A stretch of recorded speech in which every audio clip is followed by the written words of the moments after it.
주식은 남들이 관심 갖지 않을 때 매수를 했다가 관심을 많이 받을 땐 단기 그렇죠. 이익 실현하고 네. 다시 보는 거거든요. 네. 다시 볼만한 가격 라인에 조금만 더 내려오면 관점이 들어올 수가 있는 시점인데. 이민수의 경제토크, 오늘은 승리투자 김기수 대표님과 함께합니다. 2차 전지에 대해서 관심이 많은데요. 2차 전지도 이제 섹터별로 챙겨야 될 게 많다. 그다음에 떠오르는 쪽을 주목해야 된다는 건데, 그게 이제 광물, 그다음에 소재, 폐배터리 이런 쪽인데요. 그 얘기를 하도록 하겠습니다. 그러니까 2차 전지가 이제 심오학습이 되면서 그죠? 어려워졌는데 광물 관련된 거를 봐야 하는 이유를 말씀해 주십시오. 사실 이제 지금 봐야 한다라고 하면 조금 시기는 늦었죠. 이미 봤어. 주식 가격으로 보게 그렇죠. 되면 이게 무슨 얘기를 하냐면 우리가 첨단 산업의 핵심 광물 전쟁 중인 건 분명하고 그 광물 관련 산업이 앞으로 성장의 흐름을 더 갖고 갈 건 분명합니다. 이건 뭐 지금 물려도 돼요, 사실은. 우리가 이제 여기 IRA와 CRMA, 특히 이제 CRMA가 3월 16일 날 발표가 됐잖아요. 그러니까 이제 3월 16일 그 부분에서 에코프로가 단기 고점이 나왔었던 거거든요. 맞아요. 예. 그리고 그 하위에 있는 성일하이텍도 그랬고, 성일하이텍이나 그 밑에 있는 세비캠 뭐 이런 그러니까 3, 4등 부류는 그 전에 단기 고점이 나왔고 항상 주식을 바라볼 때 이제 어떤 사안 부분이 발표되는 시점 부분엔 1등만 살아남습니다. 그 전에 벌써 이미 차익 실현에 들어간 거죠. 그리고 이제 그게 조금 잊혀지고 가격 조정이 되면 다시 또 이제 매수해야 될 타이밍이 오는 거고 네. 이제 그런 관점에서 보시는 일정 흐름인데, 사실 CRMA가 발표를 하면서 원자재 그 EU 영내의 비중을 높이고 거기에 폐배터리나 이런 부분들을 의무적으로 사용하는 부분, 이런 안이 나왔는데 정말 초안입니다. 초안. 아직도 이제 거기에 세부안이나 다듬어질 게 많다. 전개가 돼야 되죠.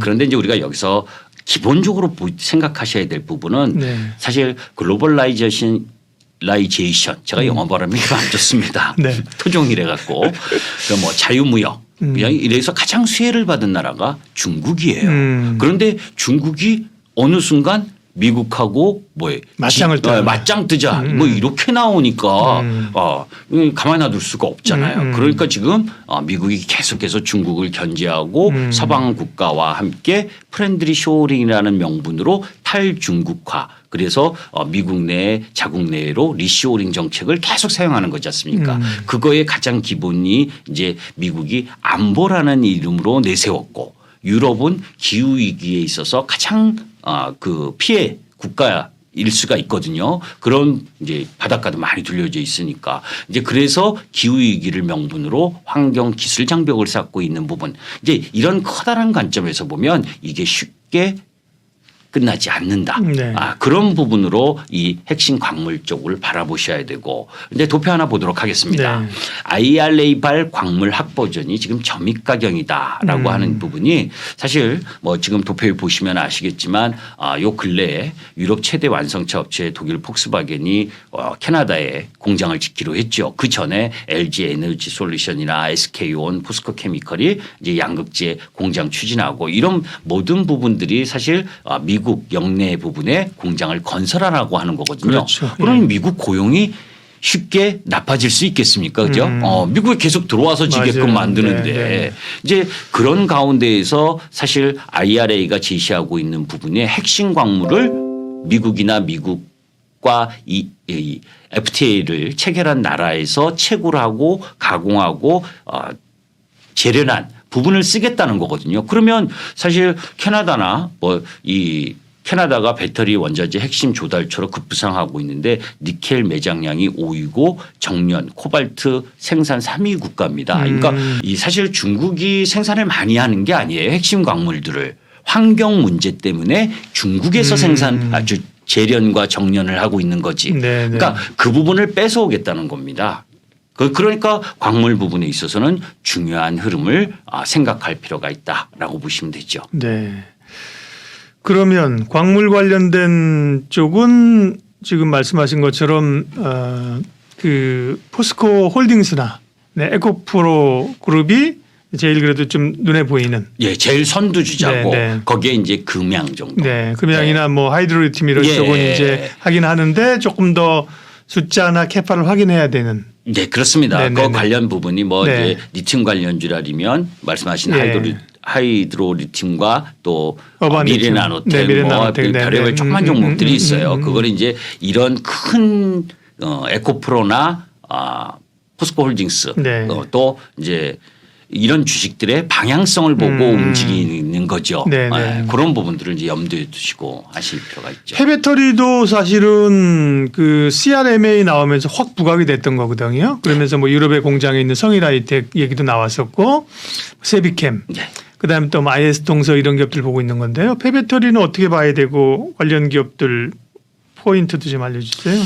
사실 이제 그 폐배터리 산업 부분이 엄청나게 성장하는 건 맞습니다. 네. 뭐 그 이야기는 누누이 뭐 방송에서도 많이 하셨을 거예요. 네. 다른 방송도. 그런데 우리가 타이밍은 잘 잡아야 되는 거죠. 주식은 비싸게 사서 오래 기다린다면 그건 좀 힘들잖아요. 그런데 이제 지금 부분은 오히려 조금 기다리시는 게 전 낫다라고 저는 판단이 되는데 네. 왜냐하면 너도 나도 16일 근처에서 폐배터리와 관련된 이야기를 너무 많이 했습니다. CRMA와 관련 주식은 남들이 관심 갖지 않을 때 매수를 했다가 관심을 많이 받을 땐 단기 떨어져야죠. 이익 실현하고 네. 다시 보는 거거든요. 네. 지금이 이제 다시 볼만한 가격 라인에 조금만 더 내려오면 관점이 들어올 수가 있는 시점인데 네. 우리가 이제 폐배터리 재활용 공정을 한번 보도록 네. 하죠. 그러니까 우리가 전기 자동차에서 이제 폐배터리가 나오고 그리고 그 폐배터리를 이런 이제 사이클을 통해서 황산망간이나 탄산 리튬, 코발트,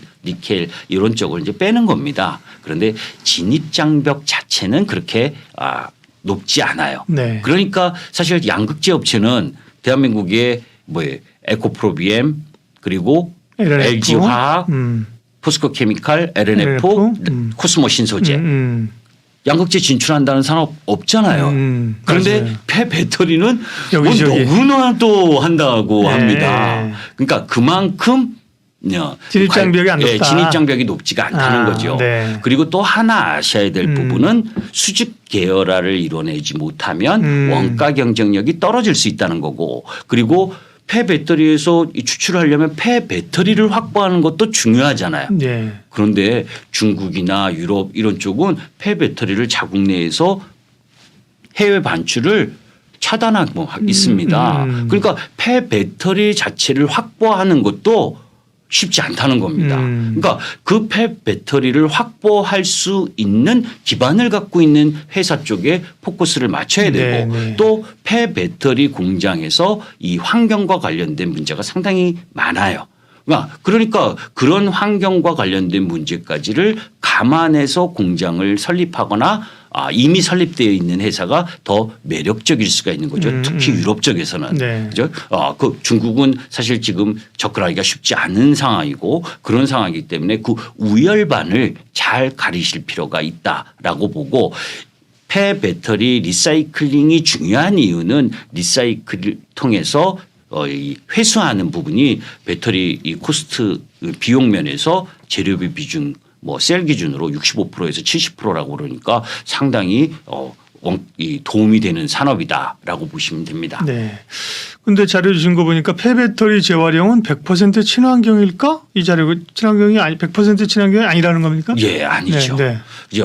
그 재활용 부분에 있어서의 이 공정 중에 환경 오염이 상존하는 부분. 그래서 이제 이 재활용 주요 공정을 보게 되면 습식과 건식이 있는데 그 부분 따라서 장점과 단점이 있어요. 그런데 그 부분을 뭐 여기서 자세하게 설명드리기보다는 우리가 이제 그 블랙매스라고 이 니켈, 코발트, 리튬 등 배터리 원재료 요공이 이제 가루 형태로 된 검은색 분말을 블랙매스라고 하는데 이 부분을 이런 습식과 건식 과정 중에서 오염이 발생할 수 있는 부분이 있기 때문에 이런 대책 부분들을 잘 하는 회사가 좋겠죠.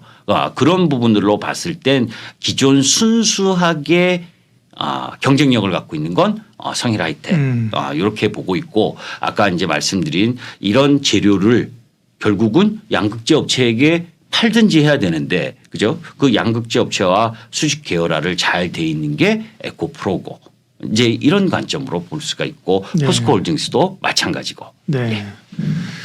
여기 보니까 폐배터리 관련해서 공정별로 업체 현황들이 파워포인트가 나와 있는 게 있는데요. 네. 보니까 여기도 보면 수거하고 그렇죠? 분해하고 예. 다시 그거를 이제 처리해서 또 어디 계열에다가 납품하고 예. 이런 게 중요한 거죠. 예, 그렇죠. 네. 이제 그런 부분들을 다 감안을 해서 네. 그냥 단순히 이제 우리가 예전에도 제가 2차 전지가 다 좋다라는 거짓말 하지 말라는 말씀을 드렸었잖아요. 그죠? 양극재가 200% 300% 올라왔다면 사실은 SKC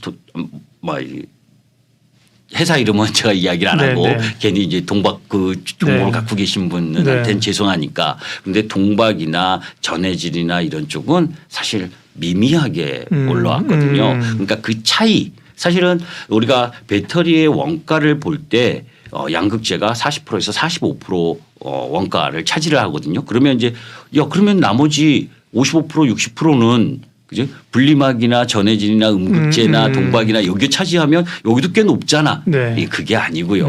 이제 이런 쪽 부분은 한 3%에서 8% 정도밖에 차지를 하지 않습니다. 그럼 나머지는 뭐냐?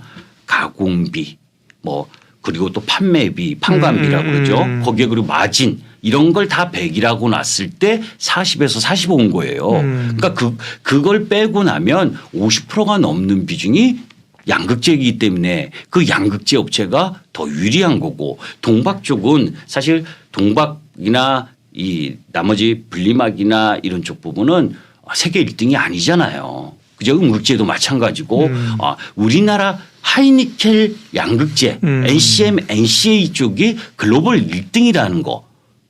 그죠? 그러나 다른 여타 부분에 있어서는 네. 글로벌 1등이 아니다라는 거. 그 관점 그 부분을 네. 강조하고 싶습니다. 100% 공감이 되는 얘기입니다. 잘 되는 쪽에 그죠? 예. 잘 되는 산업에 가서 수익을 내야 조정이 있어도 다시 갈 수 있는 거고 예, 그렇습니다. 큰 성장이 있는 거지 그죠? 거기서 이제 딱 예. 한마디 하면 예, 제가 예. 이런 이야기를 합니다.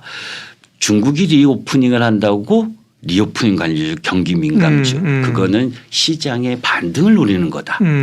제가 이런 이야기를 합니다. 네. 경제 성장률이 우리 앵커님도 앞으로 5% 이상 넘어가는 시대가 올 거라고 보십니까? 저는 보지 않거든요. 네.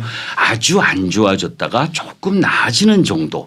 그러니까 경기 민감주를 공략하시는 포인트는 반등이라는 거예요. 사이클상의 반등 부분. 네. 실지는 지금은 2차 전지지만 그리고 또 AI고 이것도 로봇이고 이게 세상이 진화하는 부분이거든요. 그런 가운데에 성장이 정말 희귀한 시대에 성장하고 있기 때문에 실적이 받쳐주지 못해도 올라가는 거거든요. 더 부각받는 예. 거기서 이제 1, 2등으로 정말 실적같이 받쳐주면 더 올라가게 되는 거거든요. 그러니까 그런 관점으로 보셔야지